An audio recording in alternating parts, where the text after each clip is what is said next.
It is 6 o'clock and you are in focus. You know, we have highlighted a number of veterans issues here on In Focus. The men and the women who fight for our country overseas sometimes come back home and are facing struggles. In Focus investigator Amy Aubert joins us now with a story of a veteran who says he's working to change that. Well, Jamie, I've heard it time and again from those who have served. Coming home and finding work, it's just not easy. According to the Bureau of Labor Statistics with the U.S. Department of Labor, Maryland had the highest unemployment rate among veterans in the country last year. A statistic one Navy officer says, unfortunately, isn't shocking. That is our Sicilian-style deep dish there. No matter the kind. But normally our slices are thin crust New York style. When it comes to authentic pizza, Joey Vanoni knows his stuff.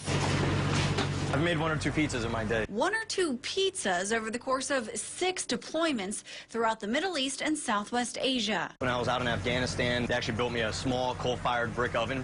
And then on Fridays, I would bake my unit, about 10-inch pies. It was the same story in 2006 when he needed the dough underwater. It's like working on a submarine in here.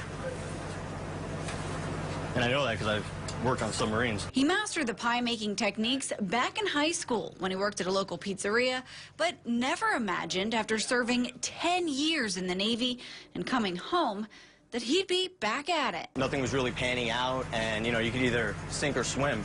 And I'm not one to sink. When his service ended, he had 4 jobs lined up. Facing the sequestration and government shutdown, the veteran says his opportunities vanished. I'm checking all the boxes that the military and society tells you need to check, right? Get your education, do your service, everything will pan out. And then it wasn't panning out. He attended veteran-oriented career fairs, was studying to complete his master's, and scrolled through online job searches every day. Looking around and seeing some of my buddies in the same position, I was mind-blown. It wasn't long before post-retirement plans of opening a pizzeria were now moved to the forefront. That's why I call it quantum leap. It's like a mental shift to say, you know, I got to move away from this and move towards something else. For Vanoni, it meant getting back to work. When I put this on, I feel like I'm putting on my uniform when I'm on duty. A new uniform and patch that tells a story.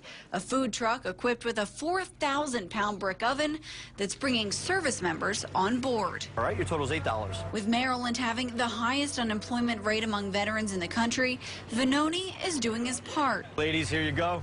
1 for each of you. He opened the mobile restaurant a year ago and has since given 4 veterans who couldn't find work a job. That's kind of how I felt at the time. Like, here I'm moving to like an unknown future. A mural painted on the rear of his truck, he says, tells his story. Veterans lifting each other up and walking together. I can make big pizzas, but, you know, making big differences, that takes a little bit longer. Dude, thank you so much, man. I really appreciate it. According to a release, the unemployment rate for all veterans sits at a little over 5%. In 2014, the unemployment rate among veterans in Maryland specifically was listed at 8.5%. Now compare that to the state with the lowest rate, North Dakota, sitting at a little over 1%.